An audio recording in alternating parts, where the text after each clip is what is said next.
Welcome to The Great Detectives of Old Time Radio from Boise, Idaho. This is your host, Adam Graham. In a moment, we are going to bring you our 4,650th episode special. But first, if you are enjoying the podcast, please follow us using your favorite podcast software. I stumbled across today's episode while looking for less Damon extras to feature on the Patreon site for The Great Detectives, but listening to it, it really felt close enough to a typical detective story that we should feature it on the podcast. I will say that there are some audio issues. I'm aware of them, but they're relatively minor. There are a few portions where you can kind of faintly hear another program playing in the background, but this is the best available copy we have at the moment.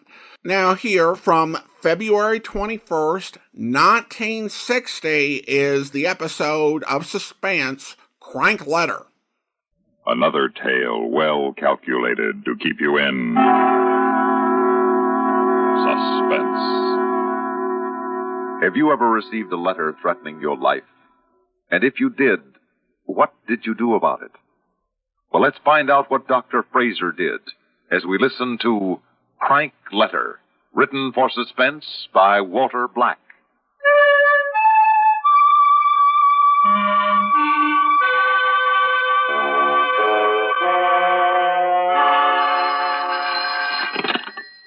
Dr. Frasier speaking. Hi, Doc. Paul Nieman over at Homicide. Oh, you believe in telepathy, Lieutenant? Beg pardon? Well, I was just about to pick up the phone to call you. Oh. Well, I guess the department must have notified you, huh? Notified me about what? My yearly physical checkup. Is that what you meant? No, you see, I got a letter, and I wanted to talk to you about it. Could I drop in later today? Well, sure, if you want. But can't it wait until I come by for my checkup? Save you a trip. Well, I guess it can wait. Let me see. Can you come in at 4 today? Yes, I can. I'll see you then, Doc. Yeah, oh, Lieutenant. Yes? Now, the outer door will be locked. So just call out and I'll let you in.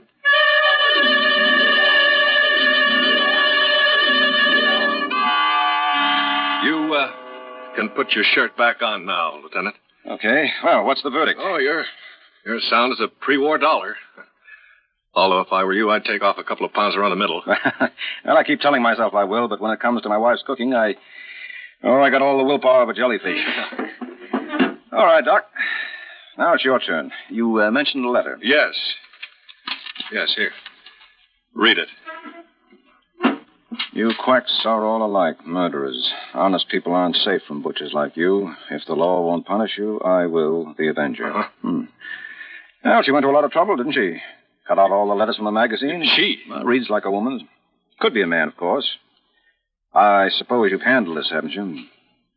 Well, you mean fingerprints? Mm-hmm. Well, yes, I guess so. I didn't know what it was, of course. Well, it doesn't matter, Doc. She probably wore gloves. I wouldn't worry too much about it. You wouldn't worry about it, no. No, it's not addressed to you. No. Take it easy. I only meant... Well, we get hundreds of poison pen stuff like this every year. 99% of them turn out to be crank letters. And the other 1%, Lieutenant, what do they turn out to be?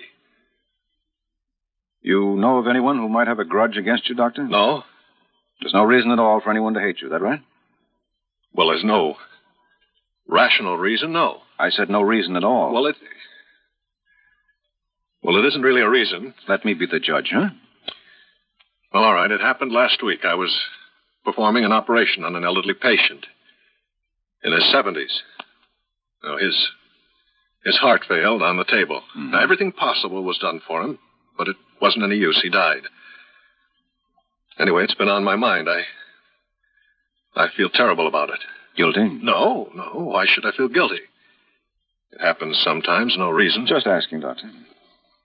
The man who died, what was his name? Gilbert. Joseph Gilbert. Any relatives?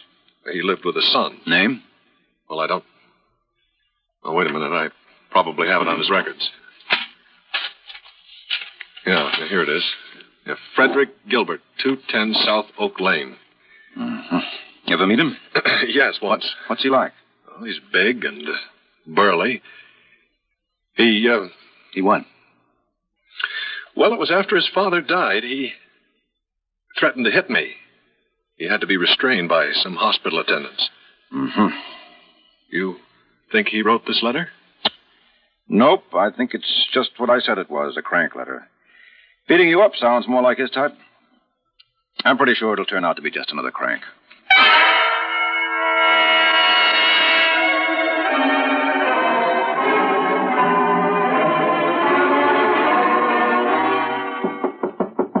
Yeah? Excuse me, Lieutenant, but there's a Dr. Donald Frasier outside. Says he has to see you. Says it's important. Okay, send him in, Evans. Yes, sir. You can go on in. Yeah, okay, thank you. I'm sorry to bother you, Lieutenant, but It's no bother at all, Doc. What's on your mind? this came in the morning mail. Well, go on, read it. All right. Why don't you sit down and relax? Yeah, relax. I'm too nervous, if you must know. Well, suit yourself. You killed him. You and I know it, even if nobody else does. Your turn is next. Well, is that all you can say? A cheap grade of paper, no signature. You killed him. You think this refers to that patient of yours? What else can I think? Look, I'm not normally a very excitable person, Lieutenant, but this has got me Scared? Yes, scared. Can you understand that, or don't policemen ever get scared? Sure we do. Often. Send Evans in. Oh, and what am I supposed to do now? Walk out of here and go about my business? Is that it? I'm scared, Nieman. I'm scared sick. Now, does that penetrate? I want protection, and don't give me any more of this crank letter routine either. This thing is genuine. I can feel it. I think you're right, Don. Look, why don't you sit down? I'm sorry. I didn't mean to blow up at you. It's all right. Forget it. Let's come on in, Evans. This is Dr. Frasier. Don, this is Detective Evans. Oh, hi. How do you do? Evans, you're off desk duty as of now. Until further notice, you're assigned to the doctor. You'll pick him up every morning when he leaves his apartment. You'll go out on calls with him, accompany him to the hospital. It works, you got it? Yes, sir. And every night you take him back home and wait until he locks his door. Yes, sir. What am I supposed to be looking for, Lieutenant? Your guess is as good as mine. Just make sure the doctor stays healthy. Yes, sir. You are taking this seriously, aren't you, Paul? I am, Donald. Real serious.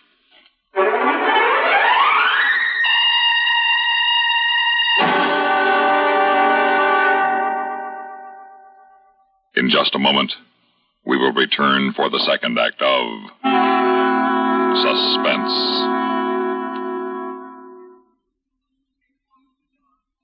Here's Hollywood star Mona Freeman. Who feels like acting with a miserable cold? I relieve cold distress the fast way with 4-way cold tablets. Yes, tests of all the leading cold tablets proved 4-way fastest acting. Amazing 4-way starts in minutes to relieve muscular pains and headache, reduce fever, calm upset stomach, also overcomes irregularity. When a cold strikes, do what I do. Take 4-way cold tablets. It's the fast way to relieve nasty cold distress and feel better quickly. 4-way, only 29 cents. Our program will continue in a moment after word about another fine product of Grove Laboratories. To get rid of embarrassing dandruff in 3 minutes, change to Fitch Dandruff Remover Shampoo.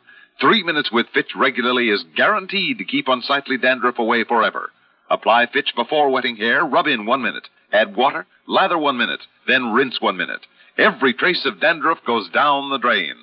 3 minutes with Fitch and embarrassing dandruff's gone. At the same time, Fitch can brighten hair up to 35%.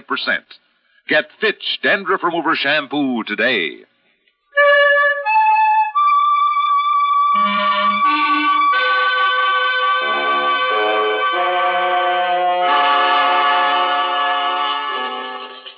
We was at the hospital from 2:35 to 7:15.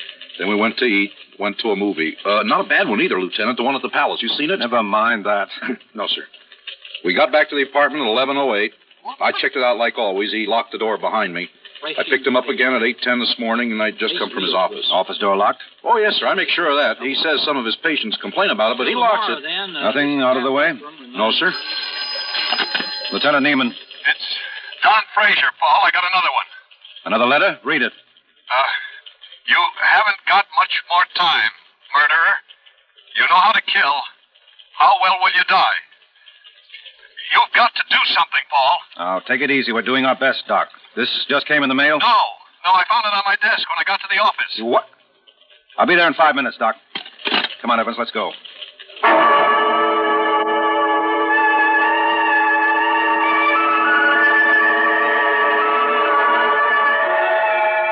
All right, Doctor. Now let's see what we've got. Your outer door wasn't tampered with. Neither were the windows or the catches.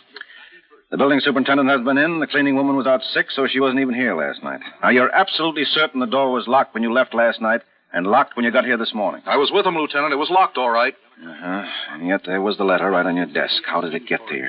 Well, Paul, I should have mentioned this before, but I didn't think it was important. What? I lost my key ring last month. You what? Now, it was only missing 2 days, and then somebody returned it through the mail. It had my name on it. Now, ain't that just Jim Peachy Dandy? Well, I'm sorry. I didn't think it meant anything. Evans, call the station. I want that man Gilbert brought in. Let's find out about Gilbert once and for all.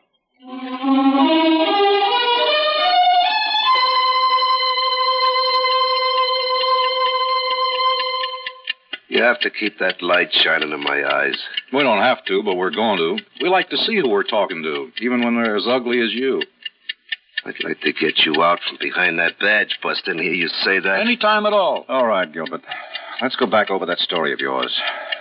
You gave my man the slip after he tailed you home last night. Where'd you go? I told you. Tell him again. I went bowling. You always leave by the back door when you go bowling? What, do you think I'm a kid or something? I knew you had a tail on me. Am I supposed to write him a letter if I feel like going out? Why not? You've been writing Dr. Frasier letters. I ain't writing nobody nothing. How many times I have to tell you? Turn off the light. What? You heard me. And get that clock out of here. It's making me jumpy. Yes, sir.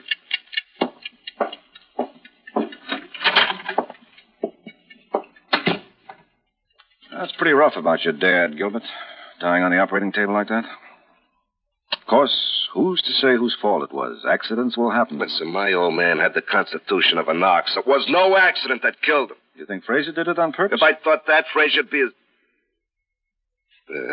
You really want to know what I think? Yeah, I do. My old man was a clinic patient. No dose. Slap him on the table, cut him open. If he lives, okay. If he dies, too bad. Mm-hmm. Well, like I said, I don't blame you for wanting to get back at Frasier. Now, who I says... do. You're our boy, Gilbert. You got the motive and you got the opportunity. We got witnesses who heard you swear to get even with Frasier. Listen, a guy says lots of things. That don't mean anything. Tell it to the jury, Gilbert. You only got one chance, and it's to cop a plea. I never wrote no letters. Where have you hid the duplicate keys? You'll find them sooner or later anyway. Lieutenant Nieman. This is my last warning, Lieutenant. Frasier hasn't got much time left. Who's this? You're his friend. Tell him to make his peace with God, if he can. Wait a minute. Comedy. Put a trace on this call. If you've got anything against Dr. Frasier, why don't you come on in? We'll talk it over. Give him my message, Lieutenant. Hello? Hello?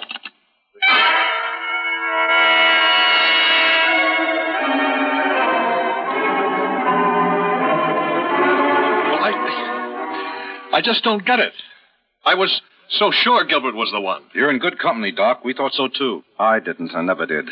He was just the only pigeon in sight. Doc, tell me, this town you were born in, where you grew up, what's the name of it? Haydenville. Maybe the answer's back there. But I left after high school. I never went back. I told you that. Yeah, I know. What about your family? Well, my father's dead. My mother lives with my aunt out in California. Nobody else? Brothers, sisters, cousins? Nobody else. How come you never went back there? I had no reason to. I'd made new friends in college and later in med school. There weren't any close ties at home. All right, Don. How about college, medical school? No, nothing there either. Not that I was the most popular guy or anything like it, but I've never gone around making enemies. Well, I wouldn't call our letter writer a bosom pal, exactly. Hey, Lieutenant, maybe it's a patient. Maybe one of them's kind of cracked. None of my patients has any reason to wish me harm. Old man Gilbert conked out on the operating table. Was there anybody else? I'm not in the habit of either killing or wounding my patients, Evans. Now, you can check my records if you like. Okay, Doc, just ask you. Let's go, Evans. I'll pick you up at the usual time, Doc. If I'm still around.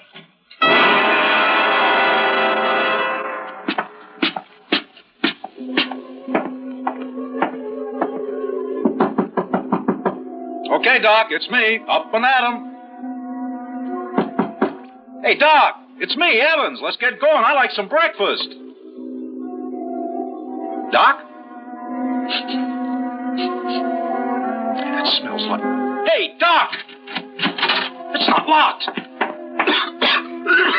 That's gas. Hey, Doc!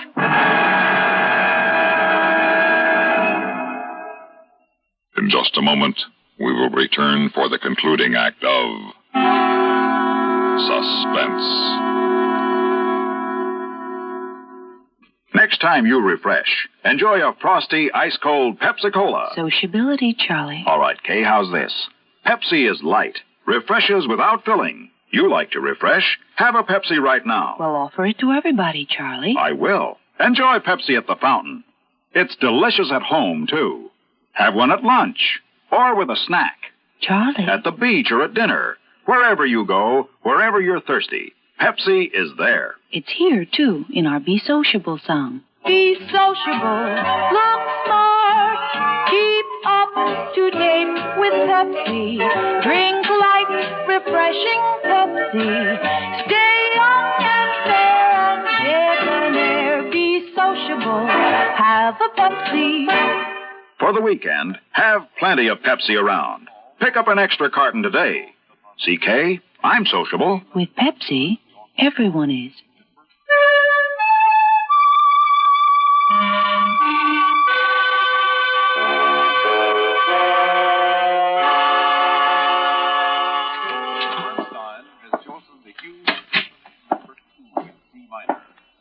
How is he, Lieutenant? Doctor says he'll live. Oh, thank heavens for that. You know something? Frasier must have opened that door himself. Even with duplicate keys, nobody could open it from outside after he shot the bull. So? Well, so in a case as crazy as this, it's nice to have one solid fact to sink your teeth into. Crazy is right. No sign of a struggle, not a mark on him. Yet there he is, stretched out on the couch and every burner on the stove going full blast. Lieutenant, I just thought of something. Whoever the guy is, he's someone Frasier knows. You don't open the door in the middle of the night to a stranger. No kidding. Well, it's something. It's nothing. Like everything else we got. Go on back to the station, Evans. But what about you? I'm going to see Frasier as soon as they let me.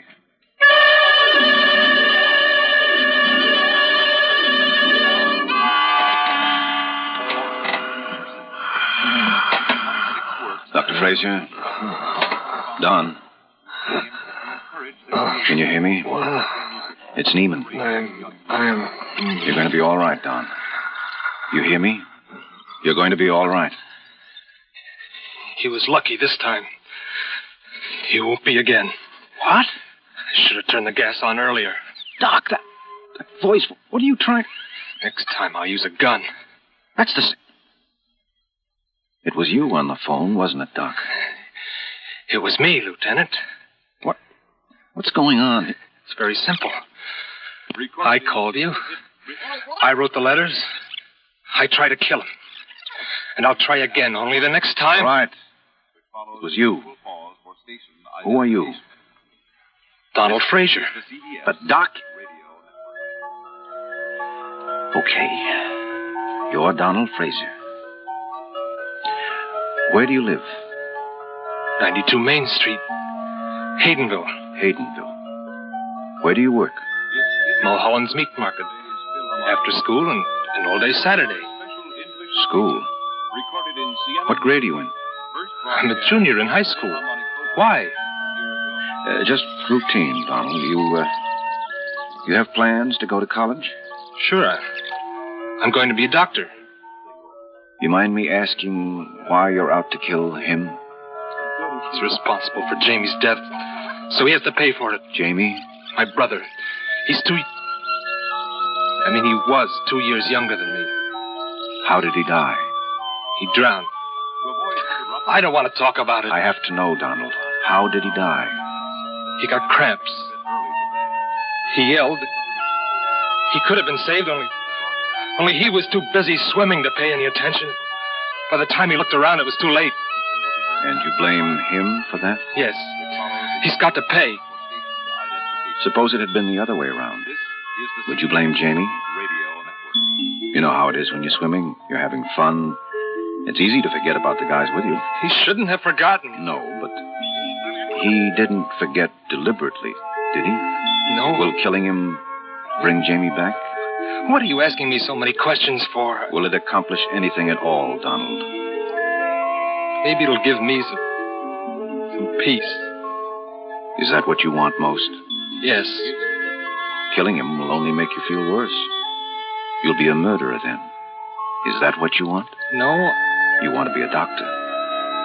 That means saving lives, Donald, not taking them. Start with him. Give him back his life. That's the only way for you to find peace. You believe that? The Bible says, judge not, lest ye be judged. I don't think a guy like you could go through life with a secret like that on his conscience. I just want some peace. Then try it my way, Don. Forgive him. He's suffered more than you'll ever know. How do you know? I'm his friend. He's a very decent guy. I wish you could know him as I do. And what about Jamie? If he could, I think he'd say the same thing. He doesn't blame him. It was an accident. Try it my way, Don. Will you? Donald? I'll try. Good boy.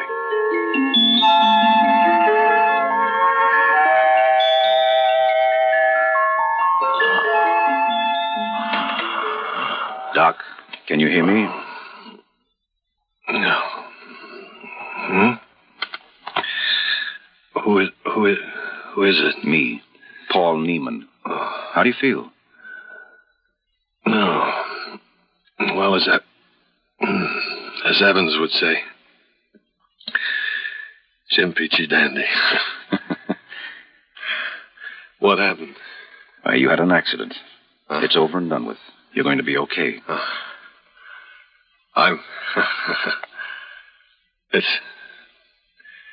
It's funny, Paul, but I feel...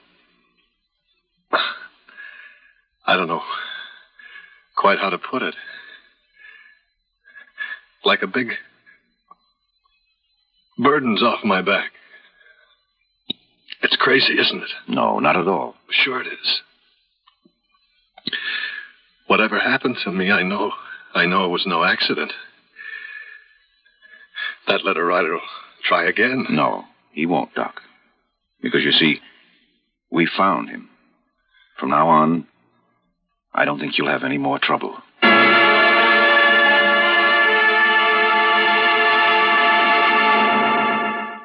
Suspense. You've been listening to Crank Letter, written for Suspense by Walter Black. In a moment, the names of our players and a word about next week's story of Suspense. Out of tune because of irregularity?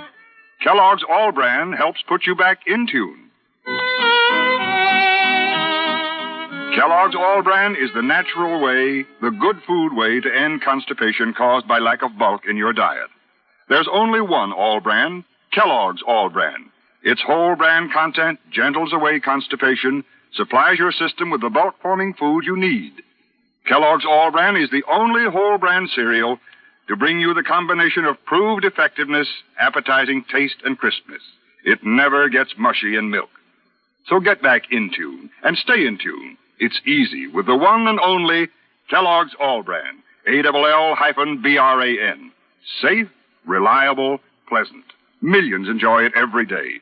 They know they can count on Kellogg's All Bran to relieve irregularity.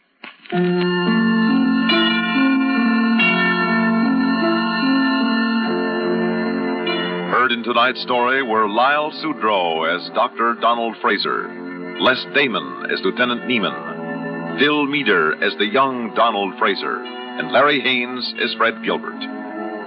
Listen again next week when we return with Lieutenant Langer's Last Collection by George Bamber, another tale well calculated to keep you in suspense on CBS Radio. Welcome back. An interesting conclusion to the case, and I liked how the doctor's own guilt was driving this whole activity, which was occurring on a subconscious level. And I thought that Les Damon did a really good job in the way that Paul reasoned with the Doctor's younger self. It was an interesting decision to have an entirely different actor playing the younger self. It's justifiable from a realism perspective, although oftentimes the director will try to get an actor to just do a voice that's younger. There can actually be a great deal of change from a teenager's voice to how someone sounds as an adult man. And so having a separate actor is justifiable, and I also think it avoids giving the game away too soon, because you might have been at a point of suspecting the Doctor was behind this, but then you hear the voice and it's not the exact same voice. So you're kind of like, okay, what's going on here? I will say that Paul's actions at the very end are a bit silly, but true to the way the era often dealt with mental health. Yeah, he had a major dissociative event that led him to seek his own destruction and unwittingly commit suicide, but I'm a fully licensed police lieutenant, and by just being calm, I fixed it. No need for him to know what was going on or to seek additional psychological assistance to work through these issues. Best not for him even to worry about it. This is a smart thing to do.